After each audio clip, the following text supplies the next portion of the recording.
Good morning. आज का हमारा जो टॉपिक है वो है डाइजेस्टिव सिस्टम। इसकी काफी भी वीडियो जो है हम पहले भी बना चुके हैं, जैसे कि न्यूट्रिशन हमने पढ़ा था, उसके बाद जो है डाइजेस्टिव सिस्टम हमने पढ़ा था। डाइजेस्टिव सिस्टम एक काफी बड़ा टॉपिक है, पहले भी हमने बताया था, मगर इस वीडियो में हम इसके कुछ जो बेसिक पॉइंट्स है उनके बारे में बात करने वाले हैं, जो पेपर में बार बार जो है आते रहते हैं। अगर आप किसी एंट्रेंस वगैरह की तैयारी कर रहे हो, जैसे नीट वगैरह की या केवीएस की या फिर एमएससी एंट्रेंस वगैरह की, तो ये टॉपिक आपके लिए काफी इंपॉर्टेंट हो सकता है, क्योंकि हमने सारे वे पॉइंट इसमें लिख दिए जो पॉइंट आपके पेपर में बार बार रिपीट होते रहते हैं। तो चलिए आज इस टॉपिक को जो है स्टार्ट करते हैं। तो डाइजेस्टिव सिस्टम में हम जो पढ़ने वाले हैं पहले वो क्या है, वो है पेनक्रियाज। तो सबसे पहले आपसे जो पेनक्रियाज के बारे में पूछा जाता है, तो पेनक्रियाज की शेप होती है। पेनक्रियाज की शेप कहाँ प्रेजेंट होती है? ये स्टोमक के नीचे प्रेजेंट होती है। और पेनक्रियाज कैसा दिखता है? पेनक्रियाज जो होता है वो लीफ लाइक स्ट्रक्चर में जो होता है आपको दिखाई देता है। दूसरी बात, आपसे पीएच के बारे में जो होता है पूछ लिया जाता है कि पेनक्रियाटिक की पीएच क्या होती है, तो आपको याद रखनी कि पेनक्रियाटिक की जो पीएच होती है वो 8.8 होती है। उसके बाद अगर बात करें तो आपसे पूछ लिया जाता है पेनक्रियाज अपने अंदर से क्या रिलीज करता है। पेनक्रियाज अपने अंदर से पेनक्रियाटिक जूस को जो होता है वो रिलीज करता है, और उसकी जो कंपोजिशन बनती है वो इस तरीके से है कि इसमें क्या प्रेजेंट होता है? पहला ट्रिप्सिनोजन प्रेजेंट होता है, फिर दूसरा क्या प्रेजेंट होता है? कीमोट्रिप्सिनोजन होता है, तीसरा जो होता है वो प्रोकार्बोक्सिलिक पेप्टिडेज होता है। मगर ये सारे के सारे जो है वो प्रोटीन को डाइजेस्ट करने वाले हैं। दूसरी इंपॉर्टेंट बात, ये सारे के सारे यहाँ पे इनएक्टिवेटेड फॉर्म में प्रेजेंट है। तो कई बार पूछ लेते हैं इनको एक्टिवेट कौन करता है, तो इनको एक्टिवेट जो है वो करता है काइनेज। काइनेज ट्रिप्सिनोजन को एक्टिवेट करके ट्रिप्सिन में कन्वर्ट कर देगा। उसके बाद ट्रिप्सिन जो होगा वो इन सभी को क्या कर देगा? दोनों को एक्टिवेट करेगा, और एक्टिवेट करके इनको कीमोट्रिप्सिन में और इसको प्रोकार्बोक्सीपेप्टिडेज में एक्टिवेटेड फॉर्म में लियाएगा, और ये बाद में क्या करेंगे? ये बाद में प्रोटीन को डाइजेस्ट करके पेप्टिड में कन्वर्ट कर देंगे। इसके अलावा जो पेनक्रियाटिक जूस होता है वो लिपेज भी कंसिस्ट करता है। लिपेज एक एंजाइम होता है जो लिपिड को तोड़कर फैट प्लस ग्लिसरॉल में क्या कर देता है? कन्वर्ट कर देता है। इसी तरीके से यहाँ पे एक और इम्पोर्टेंट क्वेश्चन जो है बनता है, वो ये होता है जो काफी बार जो है रिपीट होता रहता है कि इंसुलिन के बारे में जो है यहाँ पे पूछा जाता है कि पेनक्रियाज जो है वो क्या करता है? पेनक्रियाज के अंदर कुछ पार्ट होता है जो क्या बनाता है? इंसुलिन। इंसुलिन का आपको पता ही है कि इंसुलिन जो होता है वो 51 अमीनो एसिड का क्या होता है? एक लंबी चेन होती है जिसमें दो चेन प्रेजेंट होती है, ए और बी, और दोनों जो होती है आपस में क्या होती है? जुड़ी हुई होती है। तो ये इंसुलिन क्या करता है? ये इंसुलिन फैट को ये आपके ब्लड के शुगर को क्या करता है? कंट्रोल करता है। तो कई बार ये क्वेश्चन पूछ लेंगे आपसे कि भाई ये कहाँ प्रेजेंट होता है, तो आपको याद रखना है इजलेट ऑफ लैंगरन्स के बीटा सेल में तो इंसुलिन बनता है, और अल्फा सेल में क्या बनता है? ग्लाइकोजन बनता है। तो ये क्वेश्चन जो होता है काफी बार आता है। दूसरा क्वेश्चन यहाँ पे है कि पेनक्रियाज जो होता है रिलीज क्या करता है? Bicarbonate ion. तो ये एक तरीके से प्रोटेक्शन करने का जो है यहाँ पे काम कर रहा है। प्रोटेक्शन किससे कर रहा है? स्टोमक से कर रहा है। स्टोमक में जो HCl होता है वो काफी एसिडिक होता है, उसके बाद वो सीधा इंटेस्टाइन में जाएगा, तो इंटेस्टाइन में वो क्या कर देगा? उसे खराब कर सकता है, इंजर्ड कर सकता है। तो उससे बचाने के लिए क्या करेगा? एक बेस बाइकार्बोनेट आयन को जो होता है रिलीज कर देगा, वो एसिड में मिलकर उसको क्या कर देगा? न्यूट्रल बना देगा। तो इस तरीके से पेनक्रियाज क्या करता है? प्रोटेक्शन करने का भी काम करता है। उसके बाद बात करते हैं लीवर की। तो लीवर के अंदर अगर आप देखेंगे तो लीवर के अंदर क्या प्रेजेंट होता है?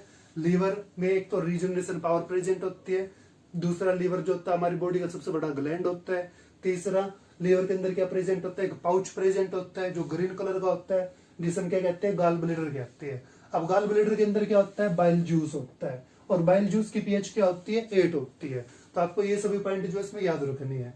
अब लीवर जो होता है वो कुछ एंजाइम्स अपने अंदर बनाता है, मगर स्टोर करता है गाल ब्लैडर के अंदर बाइल जूस के रूप में। तो ये भी बात आपको याद रखनी है। अब इसकी कंपोजिशन पढ़ लेते हैं बाइल जूस की, कि इसमें क्या प्रेजेंट होता है? इसमें प्रेजेंट होता है बाइल साल्ट, जो कि फैट को इमल्सिफाई करता है। उसके बाद इसमें कुछ फैट भी प्रेजेंट होते हैं जो कि कोलेस्ट्रॉल होते हैं और लेसिथिन होते हैं। अब इसमें कुछ और भी चीज होती है जो होती है बाइलिरुबिन्स और बाइलुवेरिडीन।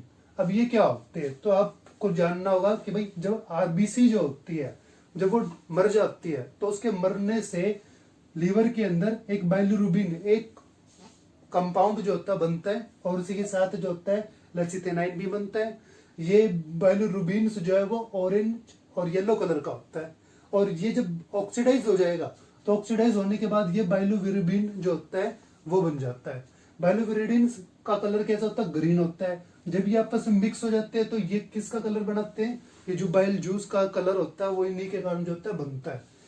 अब बाइल जूस जो होता है, एक बात याद रखने की, अब्जॉर्ब कर लिया जाता है किसमें, लार्ज इंटेस्टाइन में, और ब्लड में इसकी मात्रा जो होती है वो कंट्रोलेबल रहती है। अगर ज्यादा होगी तो ये लार्ज इंटेस्टाइन में अब्जॉर्ब नहीं होगा, अगर कम होगी तो ये वहां से अब्जॉर्ब हो जाएगा। दूसरा, लीवर से एक कुपर सेल्स के बारे में भी काफी बार क्वेश्चन आता है कि कुपर सेल क्या होते हैं। तो कुपर सेल एक तरीके के मैक्रोफेज सेल की तरह जो होते हैं, ये जो होते हैं फेगोसाइटिक सेल्स होती है और सेल्स को किल करने का जो है काम करती है। इसके बाद हमारा जो लास्ट ग्लैंड यहाँ पे बनता है वो है इंटेस्टाइनल ग्लैंड, सबसे बड़ा ग्लैंड होता है। तो यहाँ से मेनली सीधा सा जो क्वेश्चन आएगा वो होगा कंप्लीट डाइजेशन कहाँ पे होता है। तो आप बताएंगे भाई लार्ज इंटेस्टाइन में जो स्मॉल इंटेस्टाइन में क्या होता है, इंटेस्टाइनल ग्लैंड है वो क्या कराता है, वो कराता है कंप्लीट डाइजेशन।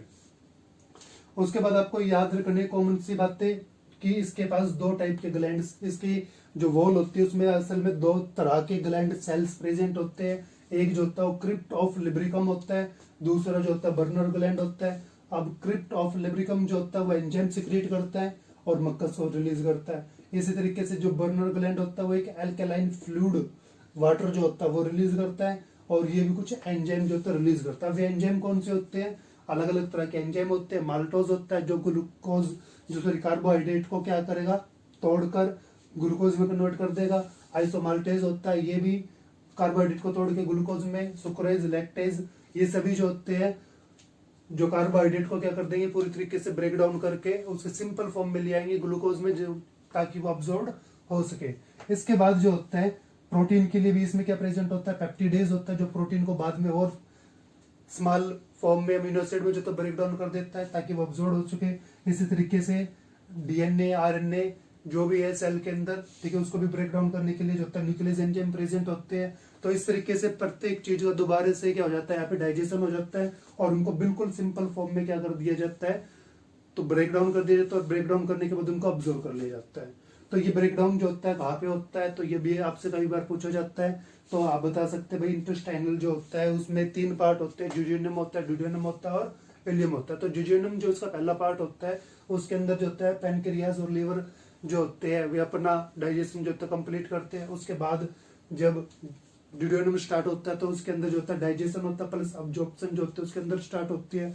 उसके अंदर जो होता है विलीज प्रेजेंट होती है जो कि अब्जॉर्प्शन करने का क्या करेगी, काम करेगी। इसके बाद वेस्ट मटेरियल को काफी डाल दिया जाता है, लार्ज इंटेस्टाइन में डाल दिया जाता है। सीएसीएम में, सीएसीएम से काफी जाता है वो कॉलोन के अंदर जाता है और एंडस रेक्टम एंडस से होता है बाहर निकल जाता है। तो आपको यहाँ पे 2 बातें इसमें जो याद रखनी है, कई बार बच्चे जो होते हैं पूछ लेते हैं या आपके भी मन में आया होगा कि जो फेसियस होती है उसका जो येलो कलर होता है वो किसके कारण होता है। तो आपको याद रखना है एक पिगमेंट होता है जिसको हम कहते हैं स्टीरिकोबिलिनोजन, ये इस पिगमेंट के कारण जो होता है फेसेस का येलो कलर जो होता है वो बनता है। दूसरी बात आपको याद रखनी है कि जो बैक्टीरिया होते हैं कॉलोन में, जो कॉलोन है उसके अंदर कुछ बैक्टीरिया प्रेजेंट होते हैं जिनको माइक्रोफ्लोरा कह देते हैं। उनके वे बैक्टीरिया ह्यूमन के लिए इंपॉर्टेंट होते हैं और ह्यूमन में क्या बनाते हैं, विटामिन बी और के को जो है बनाते हैं। तो इस तरीके से जब भी डॉक्टर आपको मेडिसिन देगा कोई भी, तो वो कुछ ऐसी मेडिसिन भी देगा जो आपके बैक्टीरिया को पूरी तरीके से ना मारे, क्योंकि ये बैक्टीरिया जो आपकी बॉडी में प्रेजेंट है वो आपको क्या करते हैं, कुछ इंपॉर्टेंट चीजें भी देते हैं। तो अगर आपका इससे रिलेटेड कोई भी क्वेश्चन है तो आप कमेंट में पूछ सकते हैं। अगर आपको वीडियो अच्छी लगी है तो आप लाइक कर सकते हैं, चैनल को सब्सक्राइब कर सकते हैं। Thank you.